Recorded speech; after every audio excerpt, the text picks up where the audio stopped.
Pakistani celebs को India में ban किया गया है। जी, आपको लगता है ये सही है? हिंदुस्तान पाकिस्तान बहुत बुरी तरह से बटा है।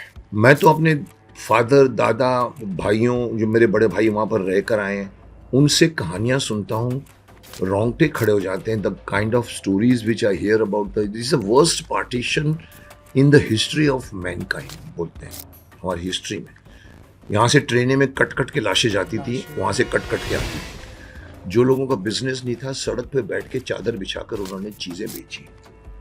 अगर कोई पाकिस्तानी आदमी, कोई आदमी को जो यहाँ रहता है लेकिन उसका दिमाग पाकिस्तान में रहता है, यहाँ रह के आप प्रोफेशन करते हो, पैसे कमाते हो, बात करते हो आप पाकिस्तान की और अगेंस्ट इंडिया बोल जाते हो। जैसे हमारे एक आदमी है जिसको तो मैंने कहा था कि गधे पे बिठाकर उसको पूरे काला मुंह करके घुमाना चाहिए, वो एक stand in comedian, of course not Pakistani, India का ही, जिसने जाके अमेरिका में कहा था कि मैं बहुत थ्रिल हूँ कि मैं इस बड़े बड़े हॉल में बोल रहा हूँ।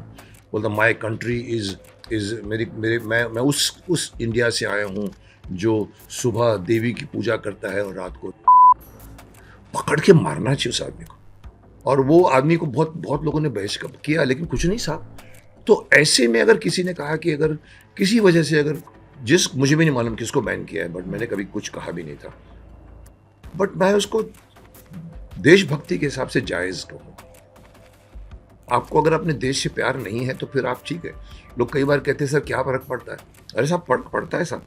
तो सर क्या फ़र्क पड़ता है अगर ऐसा होता? तो मैंने कहा देखो, तुम लोगों को अभी भी देश के प्रति कोई मान नहीं है, सम्मान नहीं है।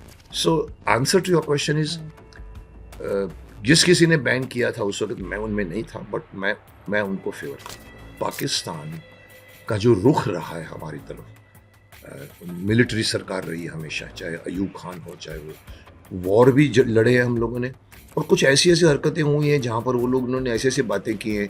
अरे ये वो लोग क्या परमाणु बम की बात करते हैं। एक उनका मस्करा मिनिस्टर है, उसको बहुत लोगों ने ट्रोल भी किया है। हमारे पास तो 1.5 किलो का बम है, 1 किलो का बम हम भी फाड़े। जबकि मोदी जी को किसी ने सवाल किया तो मोदी ने कहा कि हमने कोई परमाणु बम बनाए वो हमने रेफ्रिजरेटर में रखने के लिए नहीं बनाए। तो इस तरह की वॉर सिचुएशन में अगर देशभक्ति के हिसाब से, मुझे याद है कि संजय खान ने, अब सडनली मेरे को दिमाग में आया एक डायलॉग, ग्रेट मराठा की थी मैंने, तो एक वो मुसलमान उसको आगे सामने बैठ बोला, तुम भी मुसलमान हम भी मुसलमान, तो मराठे को हेल्प करता है, हाँ तो हमारे पास आना चाहिए। तलवार उठा के गर्दन पर रखता है, बोलता है हिंदुस्तान में रहकर हिंदुस्तान के खिलाफ बोलने की तुम्हारी हिम्मत कैसी हुई? मतलब खड़ा होता है कि इसी देश में रहती हो और इसी देश के खिलाफ बोलते हो। तो कहीं ना कहीं वो जज्बा है मेरे अंदर, और मैं समझता हूँ सबके अंदर होना चाहिए।